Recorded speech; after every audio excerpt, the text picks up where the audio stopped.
Hi there, Luxury Home Show. I'm Sarah and I am House Obsessed on Instagram, and I'm also a micro property developer. This is my home in Southeast London. Come on in and have a look.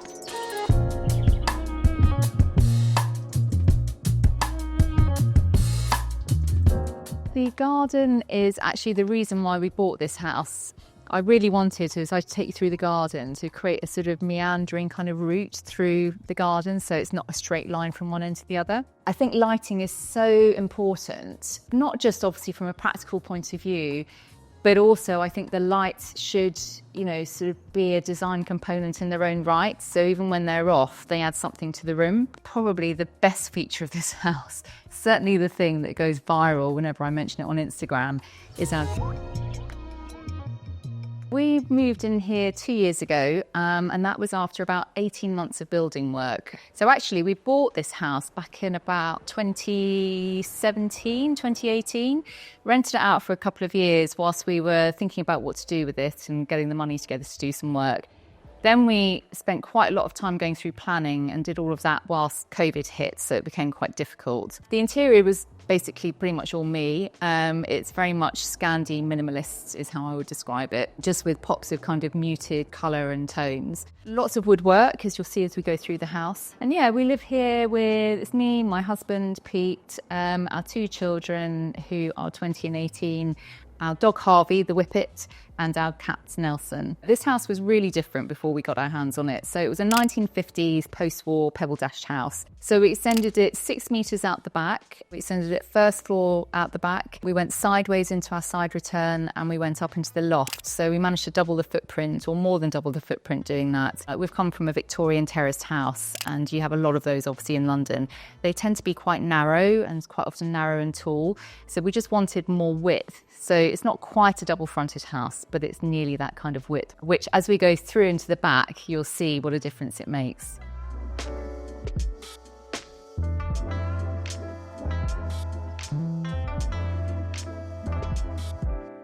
So yeah, this is our open plan kitchen, diner, living space. We spend a lot of time back here. It's southwest facing, so it's lovely in the afternoons, evenings. You get some lovely light coming through the back. This is the line of where the old house came to, where this post is. So you can see the amount that we've managed to add on here. It's fantastic that we managed to end up with a space that's nearly 8 metres wide and 7.5 metres depth from the back wall to the windows. So I designed all of the interiors in this house, including this kitchen. And I knew that I wanted to have a concrete worktop. And then I saw that there was the option to grind back the surface so that you could reveal the aggregates, which I absolutely love. But we did have a bit of a nightmare with this worktop. I mean, it's absolutely stunning, but to start off with, it wasn't sealed very well. And that meant we had to be so careful with absolutely everything. Even just putting a glass of water down on the surface, you ran the risk of being left with a ring mark. So nobody could put anything down without me sort of sticking a coaster underneath it or sort of picking it up and wiping it with a cloth. It was a very stressful 14 months of using the kitchen, and I was regretting my choice of worktop as much as I liked the look of it. It just wasn't practical. And then a chance conversation with a neighbour who'd had a similar issue with their concrete worktop told me about a company that come in and seal them. And they came in and sealed it, and it is just absolutely brilliant. Not only do I love the way it looks, but you can throw anything at it now, absolutely anything, and it just wipes off and it feels so lovely and leathery. I continued that on all the surfaces just to keep it really simple. So this side, the splashback, which had to be done in 4 pieces, and the shelf. And then when we go in the pantry, you'll see it's in there too, and in our breakfast cupboard. People often talk about decision fatigue, which is, in my book, a very real thing. But some of the details that I incorporated and had to really think about as we went through the build are things like our kitchen units here. You can see that they're flush straight up to the reveal of the roof light. So that's no accident. That was planned in meticulously with my builder, making sure that everything was positioned in exactly the right place. In fact, the roof light was built first, and I had so many conversations with him to say, make sure that there's enough space for the kitchen units and the depth of our fridge freezer and so on, that everything will line up with this roof light. And then the other thing is going this way, the edges of where our worktop finishes goes up and lines up with each edge as a roof light as well. And the other thing is with this roof light to mention is that because we're southwest facing, we get obviously a lot of sunshine in the afternoon, evening when it's really hot in the middle of summer, especially with the summer that we've just had. But actually, they're really deep. They're about 70 or 80 centimetres deep. And what that means is it kind of cuts the direct sunlight off a bit, so you don't get so much actually coming down into the kitchen whilst you still get the light. So that really helps reduce the amount of heat that comes into the kitchen. I wanted everything to be just very clean lines. As I said, I'm sort of all about Scandi-Minimalism. So I've got a concrete floor that's everywhere throughout the downstairs. But what really sort of helps to warm up the space is all the wood. This is all oak veneer. It's in a rift cut. Normally people have crown cut, which is where you have all the waves going up and down the doors. I actually went with the joiner that I worked with to build this kitchen to the veneer warehouse, which is this insane space with just veneers rolled up from all over the world, just like, you know, like a sort of big airport hangar kind of size. And yeah, chose this together. And then he took it away and actually sort of veneered the MDF and made it. So yeah, on the island, I went with something a bit different. These units are spray painted in a colour by Mylands called Messel, which I think is just a very earthy, natural, kind of slightly muddy kind of green colour. So you'll see as we go through the house, any paint finishes that I've got, they're all quite sort of muted, natural kind of colours. There's quite a few greens, like some dirty pinks. The other thing that we've got actually is, you know, I always like to introduce texture rather than lots of pattern. So the walls in here are a clay plaster. So you can see that, you know, so they're not completely flat and they've got a nice cloudy kind of textured effect on them. I have to say though, that I probably wouldn't do clay plaster again. It's proven to be very soft and very prone to dents and bits being knocked out of it. So as much as I love the look of it, that's a lesson learned that I would use something a bit harder wearing next time. We actually have 2 dishwashers, so they're not dirty. That one's clean. So one here and one here. And it just means that we never have any washing up on the surface hanging around. Nobody likes to empty a dishwasher. You know, our kids are rubbish about emptying dishwashers as well. But it doesn't matter because if one's full and nobody's emptied it, there's still another one that we can use. And the other thing I did was so that we wouldn't have lots of washing up or, you know, so clean washing up, drying on the surface is I didn't put any draining grooves into our worktop. Instead, what I did was I did a double sink. So one sink we wash up in and the other one has a little drainer in it and we just put anything that we wash up in here because we tend to wash up the pans rather than put them in the dishwashers. So yeah, we never have anything accumulating on the side that's dirty and we never have anything on the side that's clean and waiting to dry. So it keeps the sides. I'm quite obsessed with having clear work surfaces, as you can probably see. And then I could have put cupboards all the way along here, but I decided to keep it a bit more open and just have this concrete shelf because actually it kind of makes it feel a bit less kitcheny and a bit less clinical when you can just even display, these are bowls and stuff that we use all the time, but they look pretty. But you can also display other items that are really not kitcheny at all. So it just kind of helps to add a bit of warmth and interest to the kitchen area. And this is probably the final piece of the puzzle to keep the worktops clear. It's a quicker boiling water tap. Although it's not just boiling water, we get filtered water and fizzy water out of this as well as normal hot and cold and then boiling water. Here in the pantry is where we keep all of our kind of store food stuff. But something that there's always more and more kind of small appliances that are being brought out that, you know, you don't necessarily know about when you're doing a renovation. I've got a couple that we have here now. So I didn't factor in space for them to go. But fortunately, when we got an air fryer, which, you know, is a bit of a must nowadays, we had this little spot here that was available for it. So this is where we have our air fryer nicely hidden away. And then we have a wine rack above it. And we have another much larger sink here, which means if you have lots of people around and you obviously not clearing up everything whilst they're here, you can just chuck everything into the sink. You know, big baking trays can go in there as well to soak and they're out of the way. We've got a door on the pantry that I made sure kind of looked like part of the kitchen. So the line of the cupboards continues around. So the height of this door is the same as the height of all of this in the kitchen. And the door handle is the same style as the door handles here or the cutout handles here. In reality, this stays open permanently because this is where the dog and cat have their food and their water. So they need to be able to access that all the time. So a bit annoying, but never mind. And then over here, another nice little detail is that we actually have a cat flap that goes through our concrete wall out here. But this opens, and in fact, it was never intended to be a cat bed. It was just supposed to be a little antechamber before he went out of the cat flap. But actually, the cat loves lying in there and then kind of goes in and out through there. Basically, we had nowhere else we could put a cat flap because there was no way we were going to put one in our sliding doors. I didn't want it visible in any of the walls, so I wanted to hide it away. So it became part of the joinery and has worked out really well.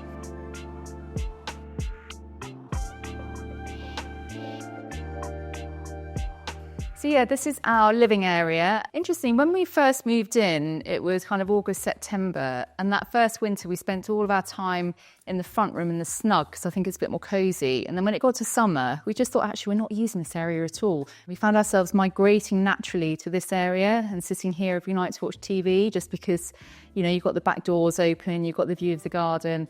So actually we spend more time actually throughout the year sat here nowadays, but it's really good to have the two spaces so that if the kids are wanting to watch something else or, you know, they've got friends over or whatever, there's a separation between us. So it's quite open plan, there's a flow, but there's doors that you can shut to give yourselves privacy and to kind of keep the noise away from one another. But another thing that I did not want to have on show, because this is an open plan area, it's part kitchen, part dining, part living, was I didn't want a big TV on show. And my husband was adamant that having had quite a small TV in our old house, he wanted as big a TV as possible.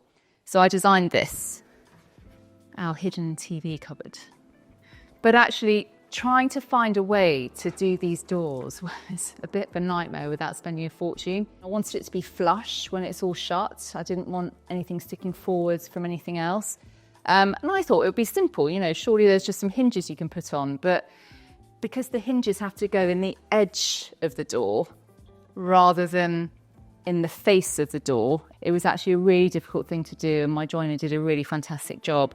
And we came up with the idea of having one of these that would bifold back on itself, and then the other one is like this, just a single one. But because of the way these hinges are and it has to go into the edge of the adjacent one, we had to lose two cupboards. So this is a fixed piece of wood, you can't open it. And this is a fixed piece of wood, you can't open it. But frankly, we don't even fill all these cupboards. So we've got plenty of storage. So yeah, it worked out really well. Just something, again, really simple and sleek. But, you know, it took a lot of, you know, detailing to make sure that it lined up with the doorway.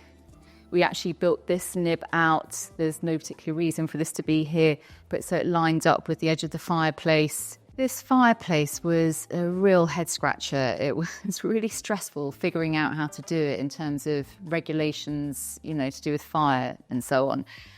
We built this extra kind of little lip here in order that the heat would kind of be pushed outwards rather than going straight up onto the veneer and onto the TV. There's all sorts of regulations about how far away, you know, the bottom of an electrical equipment, like, you know, your TV has to be from sort of the top of the fire and so on. So we made sure we adhered to all of that. But I wanted this concrete surround, and I was being warned that the heat from the fire could make it what's called explosively spool, basically kind of explode, like the sort of the pockets of air in the concrete could get so hot it would start exploding. So obviously I was a bit worried about that. So we actually used this special fire board behind and painted it black, which I'm not that keen on because you can see where the joint is. And to be honest, like, there's no sign of explosion happening anywhere soon. It's a bioethanol fire as well, which has a lower temperature, burn temperature, than a gas fire or a log fire. So we put a bioethanol fire in, uses clean fuel, bioethanol fuel. You just have to top it up every now and again, and it doesn't require a chimney.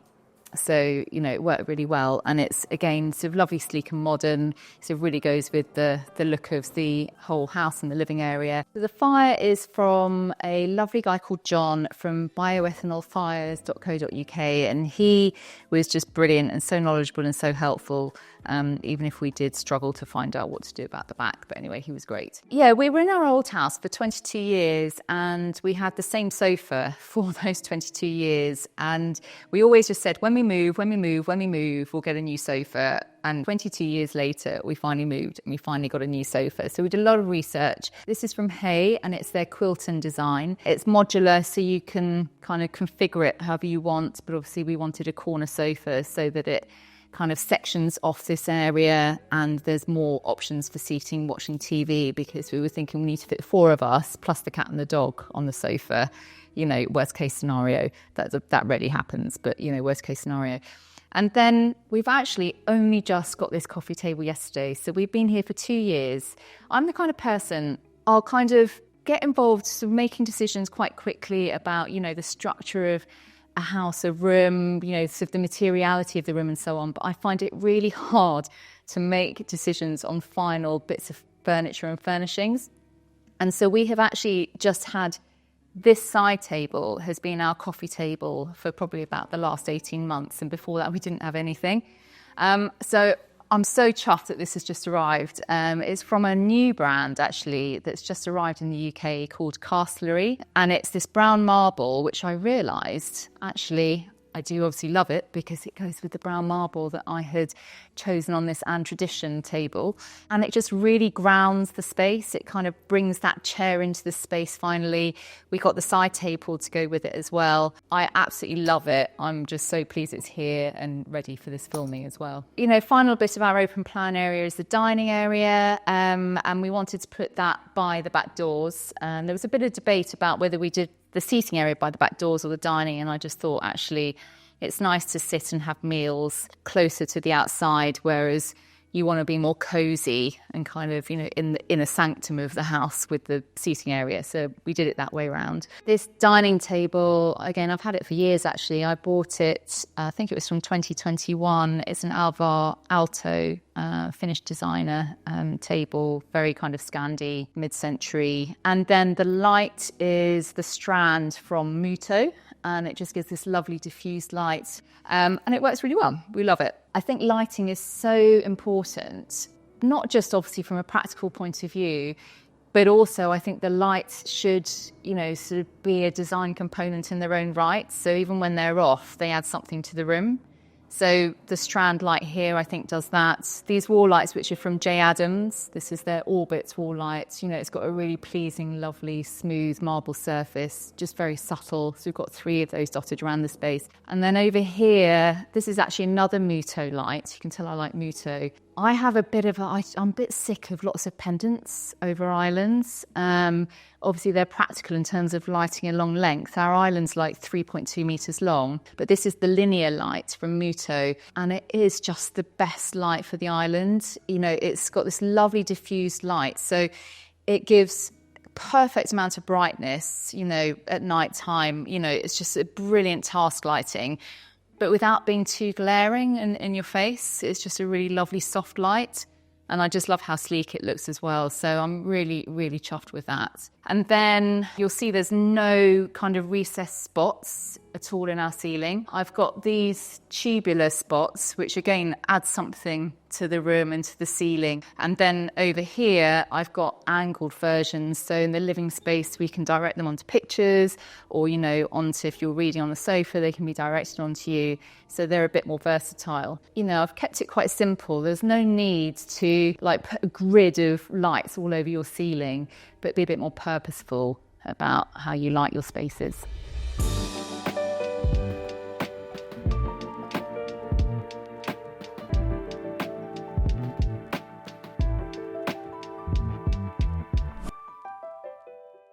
The garden is actually the reason why we bought this house. It was a really lovely big garden. Obviously, we've eaten into it by 6 metres this end. We've eaten into it a bit the other end with the garden room, but it's still a really good size.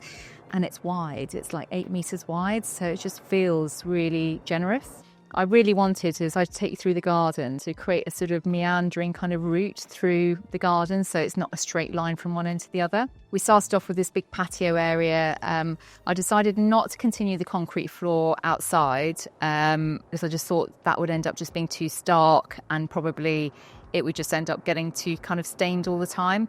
So I went with these clay pavers, which are very different, but and they could be quite kind of country cottage sort of feel, but because I've laid them in quite a modern way in what's called a soldier course, I feel like it actually sort of plays to the kind of the modernness of the house. I designed and have built this outdoor kitchen, so it's a decked-on work surface, which is pretty much indestructible.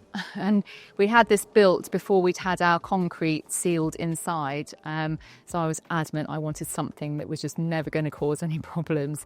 So yeah, it's absolutely brilliant. Decked on. We've got a big barbecue, again, nice and sleek and sort of inset from beef eater barbecues. All the wood that you see here and on both sides of the patio, you'll see as we go through, it's a different fence from the rest of the garden. I basically made sure that we had enough cladding from the house. It's Siberian larch, but we then treated it with a product called CUX. So what CUX does is it kind of accelerates the aging. You can kind of determine the end colour, and it makes it go uniform as well all over. So we applied that. We've got this cladding detailing on the back of the house that follows around on this first bit of fence that kind of zones the patio area, where we have this lovely seating. These are actually new this year from Cane Line or Carnelina. It's a Danish brand. I went with a friend to Florence, and where we were staying in her house there, she had some of these Carnelina chairs, and I totally fell in love with them just from how they look, but they're actually also super comfortable. And because this area sort of backs onto the sort of flower bed in the garden, having a sofa and chairs here just felt like it's really cut off the space too much. So having 4 chairs, with spaces in between, just kind of keeps it feeling really nice and open, whilst you can still actually, sort of seat people and kind of be sociable. The coffee table is also Carnelina. It's their glace coffee table. Whereas these ones these were kind of much cheaper ones from M&S.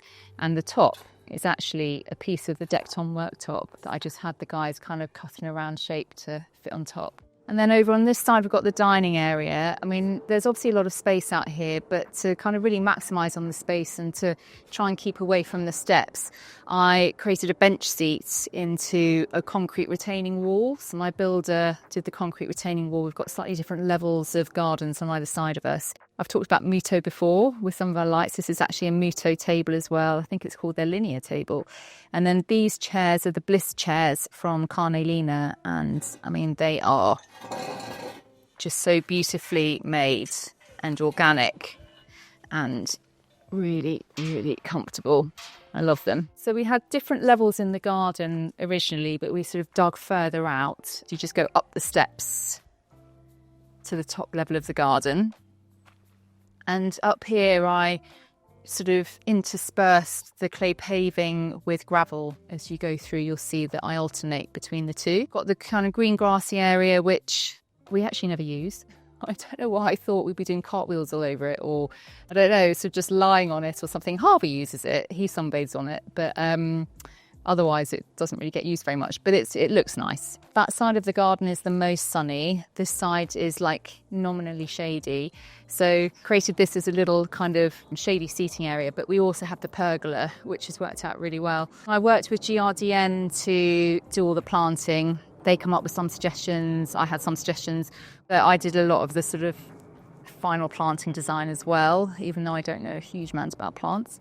I'm learning. These are called Hakanacloa macra, and I absolutely love them. I planted them like not this summer, just gone the summer before, and they were tiny little things, and they just filled out already. And what happens, you can see it starting to happen now.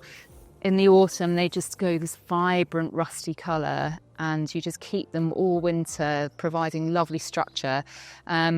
And then you sort of hack them back to the ground in March, and then they sort of flourish again like this. So yeah, and then we have this walkway through between these lovely multi-stem Amelanchier trees, which have beautiful blossom in March. This time of year, their leaves go very orange. So this is the pergola area, which is actually on the really sunny side of the garden. So it gets unbearably hot here on a hot summer's day.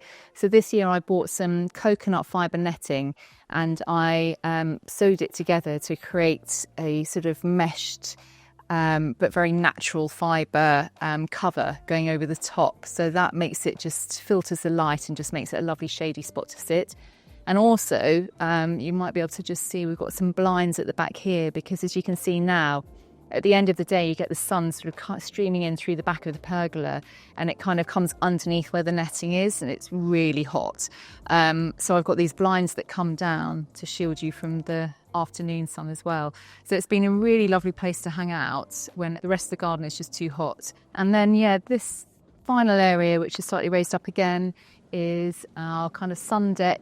We have an outdoor shower, which I'll show you in a minute. And then we have our garden room, which was built by a great company called My Room in the Garden. And I went with them because I just love the detailing. They're a pair of young architects who really sort of care about that architectural detail. So you can see that we've got the vaulted ceiling that's all made out of ply. So this is all clad in a Chilean radiata ply, it's called. And they have a big CNC workshop, so everything gets cut off-site. They fix it all together off-site, and then they bring it in pieces, and it all goes up in a matter of days. So we've got a cork floor in here. The idea was it was kind of a teen hangout. They never really come in here. And it's a garden office as well. So Pete mainly works out here. Sometimes I do if I need just a bit more peace and quiet. And then otherwise it's just a nice kind of like summer house almost to have at the end of the garden. So it's very multifunctional, and we have a toilet, so you don't have to keep on running back into the house if you're working out here or hanging out here. And the other thing that we have out here, we don't have a loft, so we have no kind of big storage space. So I designed this kind of as part of the garden design, and then worked with My Room in the Garden to bring it together. But we have a storage shed as part of the design here, which I'm actually not going to show you because it is packed with stuff. You can barely get in there. And I went for black, lightly charred cladding, almost as a bit of a sort of juxtaposition to the light, creamy cladding on the house with the larch. And then over here, we have the husband's request, which was an outdoor shower. So it didn't have any hot water for a long time, but we finally got the hot water set up a couple of months ago. So you can have a nice hot shower out here. It's actually sort of pretty well concealed from everywhere. Nobody on those sides can see you. And where they might have been able to see you, there's so many trees that nobody can see you. So you can get naked in here and not have to worry about it.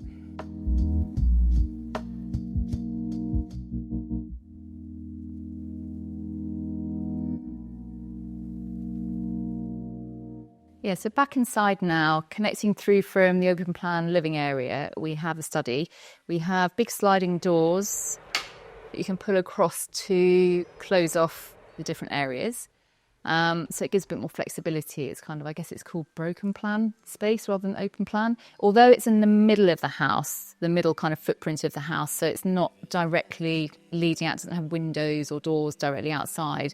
You get a lot of light coming through from both sides, through the roof light, which is not too far away, and through the front of the house, through the snug. But then we also have, lights in here. Just by tapping the wall, a little LED light comes on here as well. This is just, so where I put my sample. So this is actually, I'm working on a development at the moment, just coming to an end. And this is basically sort of most of the samples of the products that I've used across all the bathrooms and the kitchens and everywhere. Because we have lights that drop down from the ceiling in here as well as in all the other spaces, I created this little design to sort of lower the top of the units but still allow the whole thing to go up to the ceiling, because obviously you don't want the doors to be opening into the lights.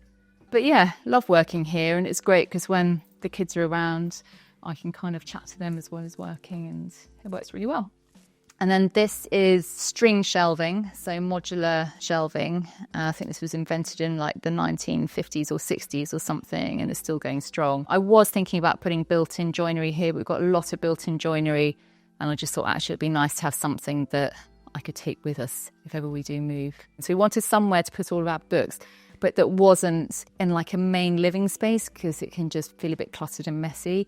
So this was perfect to put them in the study. And then you can walk directly through into the front room that we call the Snug. You'll see actually that I've got a lot of plants everywhere. I love greenery. I've got some on the shelves up here in the study, and you'll see as we go around the house there's plants everywhere. I just think It's great to bring a bit of nature inside. Obviously, there's health benefits as well. But, you know, obviously there's so many different types of foliage that you immediately get lots of different kinds of texture and different sort of colours and tones of green. So, you know, they're just a really fantastic way of, you know, adding a bit of interest and depth to a room. This was quite a big piece of joinery to have made. I worked with a really lovely South East London joiner for this. I kind of replicated to a degree a design that I'd seen again on Instagram. Before we put this in, this room was really bland and boxy. So, you know, it's really kind of become the feature of the whole room because it's wood veneer, you know, it's just obviously got that lovely soft naturalness to it that really kind of warms up the whole room. And it's just brilliant because you can display lots of items on it, personal possessions, personal belongings that tell a bit of a story. We've got loads of coffee table books. Some are to do with our interests, some are to do with just interiors, some are to do with Pete loves cycling. So it's a great place that you can put all of that, and it tells a bit of a story about, you know, who lives here. So yeah, and then this is quite a statement light. We actually brought it over from our old house. It's a replica of, and I can never pronounce this, Serge-Mouille, I think it is. The real thing is thousands of pounds, so there's no way we're going to get that. But this was like a couple of £100. But love it. It's quite versatile because you can kind of move it all around. And then the sofa here is actually the same make as the one that we have in the other living area. It's a hay quilton, but just covered in a different fabric. It's probably actually a bit more hard wearing with the matching ottoman to go with it. So this is another sliding door that we have down here. It's oversized, both widthways and heightways.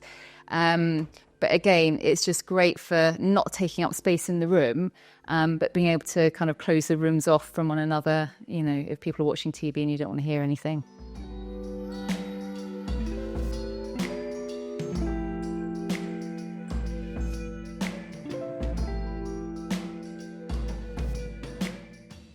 And then through here we have the boot room.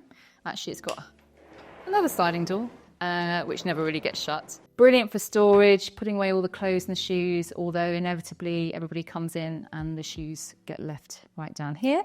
But the thing I love about this is the round roof light. I really wanted to get one in somewhere and just thought it was a nice feature for this little space, along with having bare plaster walls and bare plaster ceiling. We actually made this using a square roof light, but made the reveal round underneath because an actual round roof light costs a lot more money. So one of the things that I love, it makes me very happy, is clean lines. So even where there's doors, I've tried to make them sort of feel a bit hidden. The only reason you'd know there's doors here is because there's little handles. Under the stairs, likewise, there's actually, you can just see little cutouts here. There's storage under the stairs that looks like it's just all part of the stair design. And we have all of our hot water tank and everything under here. And then on this side, again, all just part of the panelling design. There's the downstairs loo in here. So yeah, this is the smallest room in the house, obviously, but probably one of the hardest working because it's not just a toilet. It's also where we do all of our laundry. We've got a washing machine and a tumble dryer hidden away. And probably the best feature of this house, certainly the thing that goes viral whenever I mention it on Instagram, is our drying cupboard. Such a simple thing, really. You know, it's a bit like old-fashioned airing cupboards that houses used to have, but it has a couple of drying racks that can pull out. It has a hanging rail. We can fit pretty much 2 loads of washing in here at a push for 4 people. We have a dehumidifier inside that I set off for 3 hours. Everything gets dry within 3 hours. And we have a little tube heater just for belts and braces to give a bit of heat in the cupboard. But what I also did, because I was a bit concerned about would it need air circulation, with this V-groove design that you'll see replicated all over the house, I just got my builder to go all the way through about 20 centimetres top and bottom so that you can get a bit of airflow as well. But honestly, this just means we never have washing hanging anywhere in the house. It's brilliant.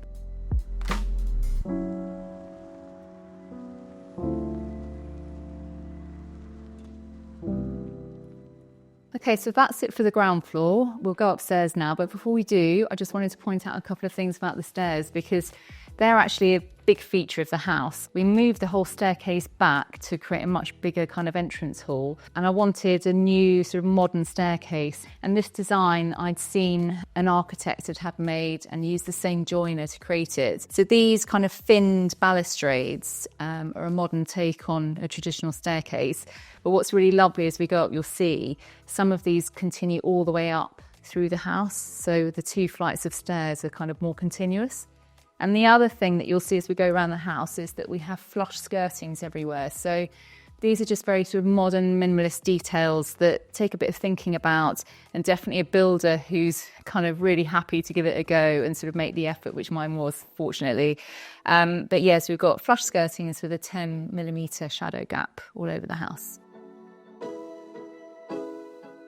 So on this floor, we have 3 bedrooms, the 2 kids' bedrooms, one of them's ensuite, and the spare bedroom. The spare bedroom is another thing that took me a long time to sort out. So it was literally sort of a junk room full of boxes, just stuff I didn't know what to do with, didn't know how to set up the room. And then my cousin came to stay probably about 4 or 5 months ago with his son, and it forced me to actually put a bed in there to sort everything out. Sometimes you just need a bit of a push, to finish things off. But yeah, having done this whole massive build, it just took me a little bit of time to get some of the finishes. So my daughter has the room with the ensuite, obviously. She's a lot more demanding than my son anyway.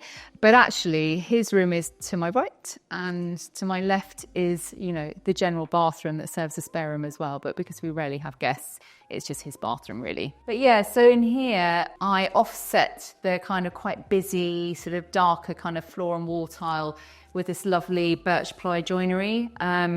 So there's a nice big cupboard behind this mirror. It's particularly deep. And then you've got sort of shelves, which, a bit like in the kitchen downstairs, we're not going to clutter them up with lots of kind of bathroom stuff, but it's nice to kind of make the bathroom feel less clinical, just have some more greenery, some more plants and some little pieces. Not that Josh cares about that, but it pleases me. And then in the shower area, actually I've got another plant which is hanging off the bath that sort of holds the screen in place. And Josh is always saying, he's been here for 2 years using that, and he's always having to battle past the plant to go into the shower. It's like, when are you going to get rid of that plant? When are you going to hang it up properly? Maybe one day.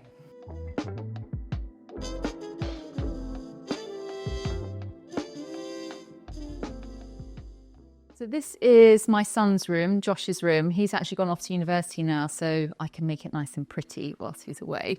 Normally, it's a floor drobe. We won't go there. But this room, I think things to mention. So I hate boxing in and pipe work, boxing in bathrooms. I will do everything to avoid that. But actually, we had a pipe that had to run along here.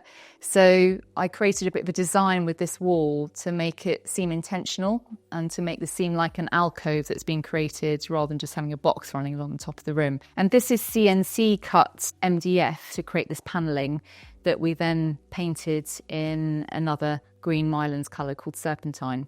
And then there's a few, you'll see dust around the house actually, there's a few sort of vintage pieces. So I do try and mix a bit of old and new. So this is something I bought at Ardingly Antiques Fair.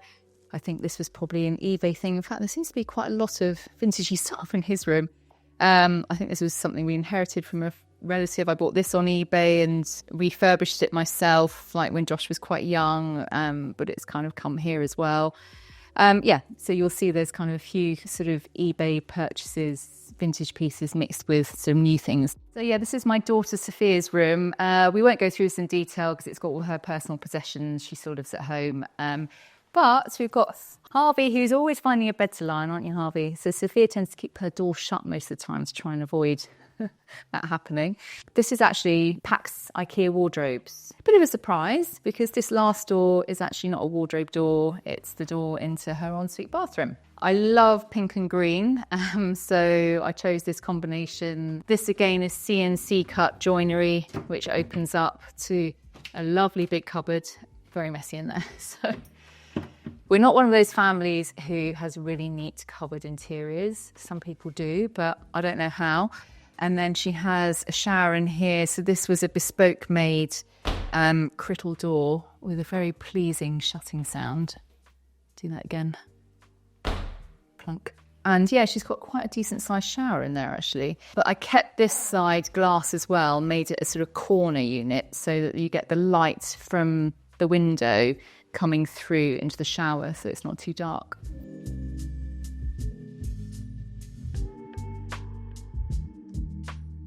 Yeah, and then this is the stairs up to the final top floor where we've got the, I think we're supposed to call it the primary bedroom now rather than the master bedroom, aren't we? So we've got a different kind of texture on the walls in here. So we've used bowerwork lime wash paint, which is all up the stairs and into this space, which I just really love because I just love the kind of cloudiness and sort of, you know, the natural kind of interest that you get from that. So as you'll see, we have no artwork in here. Again, mainly because that's something that I haven't finished off, following that theme from earlier.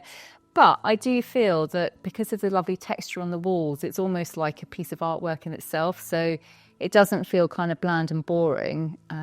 It still feels kind of finished, but at some point I would like to get some art up here anyway. Yeah, we got this huge Super King bed from Go Modern. We've got a Vi-Spring mattress on top, which is amazing. Oh my goodness, it's the most comfortable mattress I've ever slept on.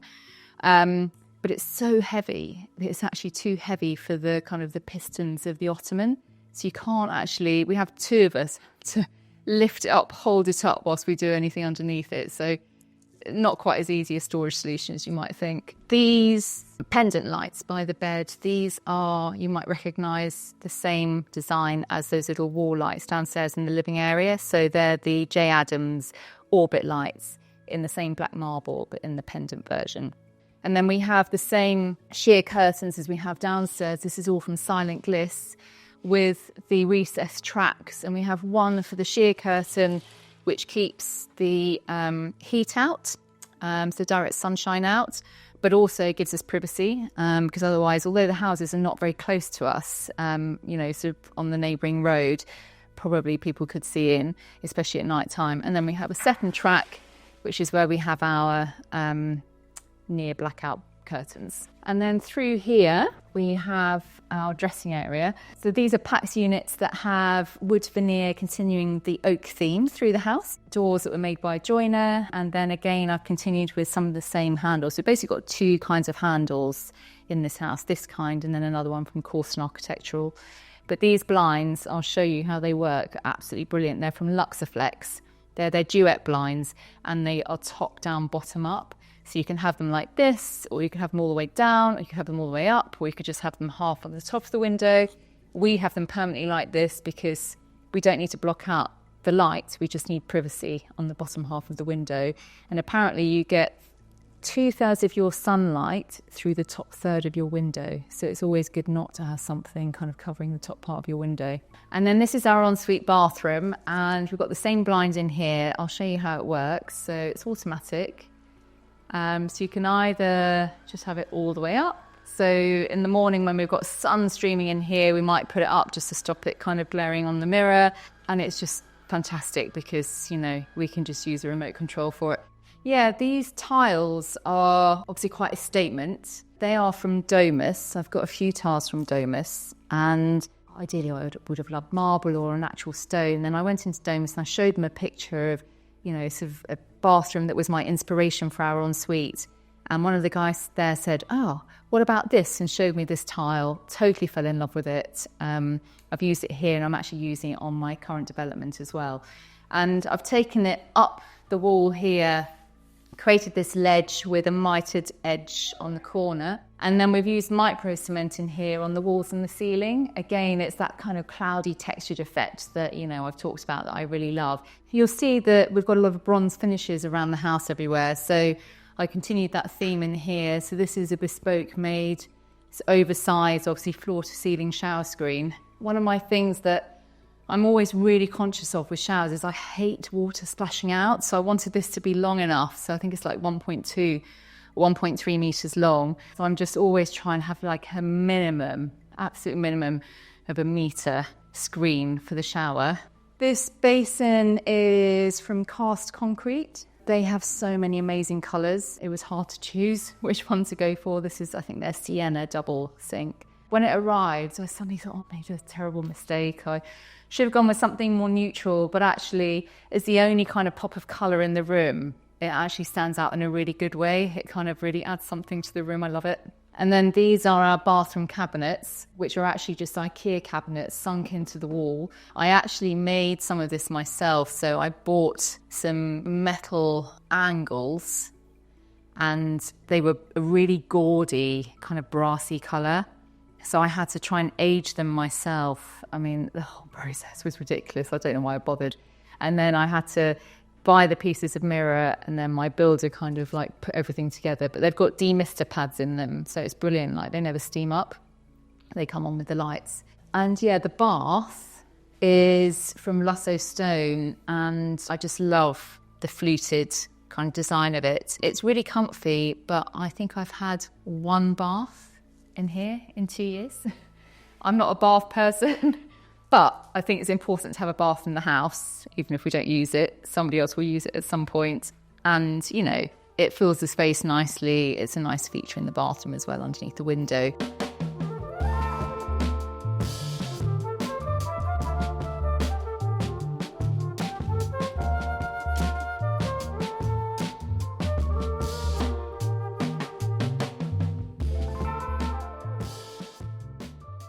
So that's it for the house tour. I hope you enjoyed it. If you want to find out more about what I'm up to with my development projects or see more of things around the house, you can find me at House Obsessed on Instagram. But otherwise, thanks for watching and maybe see you again. Bye. Hi Luxury Home Show, I'm Natalie Glaze and this is my house in southwest London. Come on in for a tour.